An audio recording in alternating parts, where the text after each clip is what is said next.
सोनिया गांधी ने चुनावी राजनीति से संन्यास लेकर के राज्यसभा के जरिए संसद पहुंचने का फैसला किया और विरोधी कह रहे हैं कि यूपी से गांधी फैमिली आउट होगी और मोदी और योगी को 80 सीटें मिलेंगी, इसमें कोई डाउट नहीं।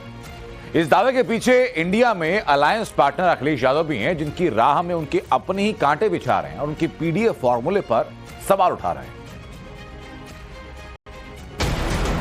सोनिया गांधी ने राजस्थान से राज्यसभा के लिए नॉमिनेशन फाइल किया और एक करीब तय हो गया कि जिस यूपी से होकर दिल्ली का रास्ता जाता है, 24 की लड़ाई में गांधी परिवार ने उस रास्ते को छोड़ दिया। दरअसल सोनिया गांधी के राज्यसभा इलेक्शन लड़ते ही रायबरेली सीट खाली हो गई। राहुल गांधी का अमेठी की सीट से लोकसभा चुनाव लड़ना कंफ्यूजन में है। प्रियंका गांधी के भी 2024 के चुनाव में उतरने पर फैसला लिया नहीं गया। यानी सत्ता के सिंहासन तक पहुंचने की कसरत कर रहे गांधी परिवार के कैलकुलेशन में यूपी नहीं है। अब तो कांग्रेस कूटी वाली पार्टी भी नहीं रही है और बोरिया बिस्तर पैक करके गांधी परिवार उत्तर प्रदेश छोड़ के इसलिए चला गया है क्योंकि वो जानता है कि 80 में 80 सीटें भारतीय जनता पार्टी की उत्तर प्रदेश में आने जा रही हैं। पहले राहुल गांधी हारे थे अमेठी से, वो भाग गए थे। अब सोनिया गांधी जी डर के मारे उत्तर प्रदेश को छोड़कर दूसरे प्रदेश से नामांकन भर रही हैं। अलग अलग राज्य, हमारे कई राज्यों से प्रस्ताव पारित होकर दिल्ली आया, भेजा गया खड़गे साहब को कि सोनिया जी को हमारे यहां से राज्यसभा में मनोनीत किया जाए। अब हर राज्य में तो सोनिया जी को नहीं भेजा जा सकता था। 1964 से 1967 में इंदिरा जी राज्यसभा में की सदस्य थी जब वो आईएनबी मिनिस्टर बनी थी। तो ये तो कमाल का सवाल है। तब तो किसी ने नहीं बोला कि भाई आप राज्यसभा में क्यों, लोकसभा में क्यों। उसके बाद वो लोकसभा में आई। तो ये कोई इसमें मुझे नहीं लगता कुछ ज्यादा पढ़ने की आवश्यकता है। कांग्रेस के अपने तर्क हैं, बीजेपी के अपने सवाल और इन सब के बीच सोनिया गांधी का वो बयान सोशल मीडिया पर वायरल, जब उन्होंने पीएम पद का प्रस्ताव ये कहकर ठुकरा दिया कि उनके लिए पार्टी मायने रखती है, पद नहीं। मेरा लक्ष्य प्रधानमंत्री का पद मेरे सामने हमेशा स्पष्ट था कि अगर कभी ऐसी स्थिति पैदा हुई जैसी आज, तो मैं अपनी आत्मा की आवाज सुनता करूंगी। आज मेरी अंतरात्मा मुझे कह रही है कि मैं विनम्रता के साथ ये पद स्वीकार करने से मना करूं। I would like to thank the people of our country for reposing their faith in the Congress Party once again. Eventually, the people of India know what is good for them and they always make the right choice. हमें जो भी समर्थन मिला है उसके लिए मैं मतदाताओं और अपनी पार्टी के सभी कार्यकर्ताओं को धन्यवाद देती हूँ। मैं पार्टी की अध्यक्ष हूँ, इसीलिए हार की जिम्मेदारी मैं स्वीकार करती हूँ।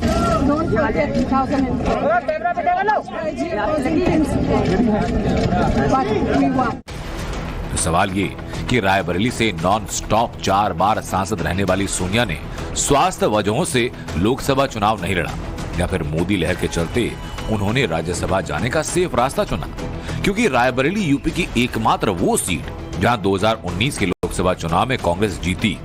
अब सोनिया गांधी के जाने के बाद रायबरेली से चुनाव कौन लड़ेगा? कांग्रेस के सामने ये यक्ष प्रश्न है। अब तक एक भी लोकसभा चुनाव नहीं लड़ने वाली प्रियंका क्या अपनी दावेदारी ठोकेंगी? क्या वो सोनिया गांधी की जगह ले पाएंगी? रायबरेली में गांधी परिवार का जो रिश्ता है, गांधी परिवार की जो उपलब्धि है, गांधी परिवार ने जो रायबरेली को दिया है विकास का काम, उसके आगे किसी दल या किसी नेता की कोई चलने वाली नहीं है। सोनिया गांधी जी ने जब से लोकसभा चुनाव जीता है अपने रायबरेली डिस्ट्रिक्ट में, तब से नियर बाई 4.5 साल गुजर चुके हैं और ये आज तक रायबरेली में एक भी दिन दिखाई नहीं पड़ी। कोई भी रायबरेली का कैंडिडेट, कोई भी आदमी है, वो जो है आज तक सोनिया गांधी को देखा नहीं। 4.5 साल गुजर गए और इस बार तो स्वाभाविक है कि सोनिया जी को हारना ही तय है। जैसा देखा जाए, इस समय उनकी उम्र भी ज़्यादा हुई, सब बीमारी के चलते वो लगातार इलाज भी करा रही हैं। तो मुझे लगता है मेन कारण उनका उम्र भी हो सकती है, उम्र की वजह से वो चुनाव न लड़ना चाह रही हैं। प्रियंका गांधी के चुनाव लड़ने को लेकर कुछ भी साफ नहीं और इसी तरह का कंफ्यूजन राहुल गांधी को लेकर है। 19 के इलेक्शन में स्मृति ईरानी से हारने वाले राहुल गांधी क्या इस बार अमेठी छोड़ देंगे? बीजेपी के दावे यही हैं। अगर रायबरेली और अमेठी सीट से गांधी परिवार में कोई खड़ा नहीं हुआ तो 25 साल बाद ऐसा मौका होगा जब गांधी परिवार से कोई भी लोकसभा इलेक्शन फाइट नहीं करेगा। राहुल गांधी चुनाव लड़ेंगे, हालांकि उनके कार्यकर्ता निष्क्रिय है, लेकिन उसके बाद भी विकल्प 2 है, सन या पूत।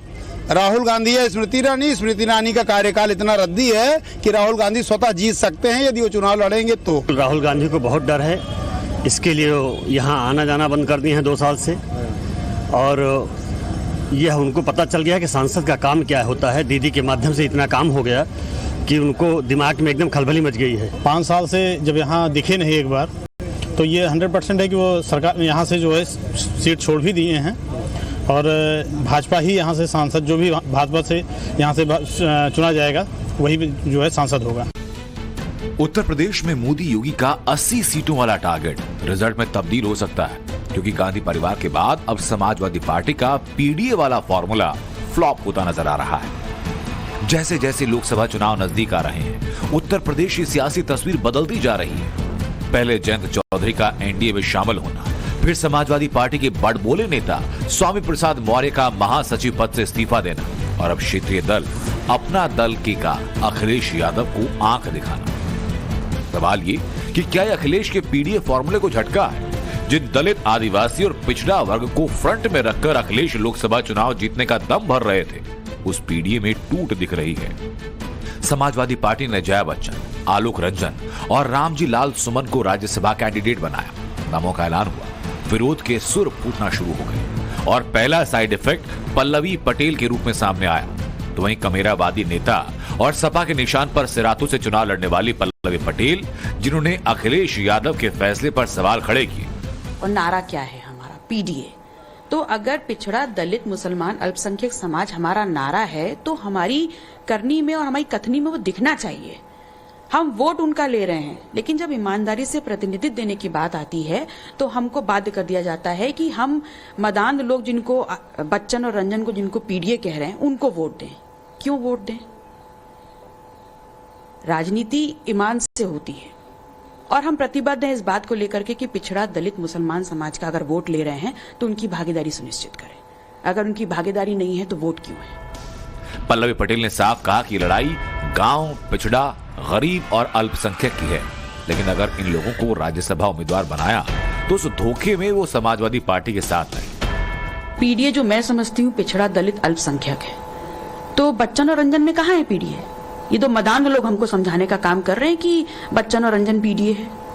उनका वोट आप ले लो, वो सड़कों पे लड़ें, वो झंडा बैनर लेके वहां पर हमारे लिए बात करें, हर एक लड़ाई में वो आगे खड़े हो जाएं, और जब प्रतिनिधित्व और आगे बढ़ाने का मामला हो तो हम बाध्य हो जाएं कि हम रंजन और बच्चन को बढ़ा दें। मेरा कोई व्यक्तिगत बैर नहीं है। जया बच्चन जी विदुषी महिला हैं, उत्कृष्ट अभिनेत्री हैं, लेकिन ये कोई फिल्मी ड्रामा नहीं चल रहा है। ये गरीबों की, पिछड़ों की, दलितों की, ये मुसलमान समाज की लड़ाई है। उनका वोट है तो उनका प्रतिनिधित्व भी होना चाहिए। अखिलेश यादव जिस पीडीए के नारे को बुलंद कर रहे हैं, सूत्रों के मुताबिक इस फॉर्मूले में स्वामी प्रसाद मौर्य खुद को फिट मानते थे, लेकिन लंबे समय से राज्यसभा जाने के लिए लॉबी करने पर तवज्जो नहीं मिली, जिससे स्वामी प्रसाद मौर्य नाराज हुए। टिकट वितरण में स्वामी प्रसाद से रायशुमारी तो दूर, महासचिव होने के बावजूद कोई जानकारी तक नहीं दी गई, और शायद यही नाराजगी जाहिर करने के लिए मौर्य ने अचानक महासचिव पद से इस्तीफा दिया।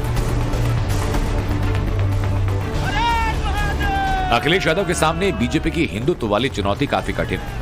शायद यही वजह कि राम मंदिर का न्योता मिलने के बाद समारोह में नहीं जाने वाले अखिलेश इटावा में शिव मंदिर का निर्माण करा रहे हैं। ये बीजेपी की सियासी राह का नतीजा कि अखिलेश यादव सार्वजनिक तौर पर मंदिर के लिए नेपाल से आई शिला का पूजन करते दिखाई पड़े, जिसकी तस्वीरें अपने सोशल मीडिया अकाउंट के जरिए दी। शायद यही स्वामी प्रसाद मौर्य को एहसास हुआ कि समाजवादी पार्टी भी बीजेपी की राह पर आगे बढ़ने वाली है, और यह उनके लिए आगे चलकर परेशानी बढ़ाएगा। लोकसभा चुनाव से पहले मोदी योगी एक्टिव मोड में है। मोदी बार बार अपने तीसरे टर्म की गारंटी डंके की चोट पर दे रहे हैं। एनडीए का कुनबे में लगातार इजाफा हो रहा है, और इंडिया गठबंधन धराशायी, और अखिलेश के पीडीए की पोल भी खुल गई। Bureau report, times now Bharat.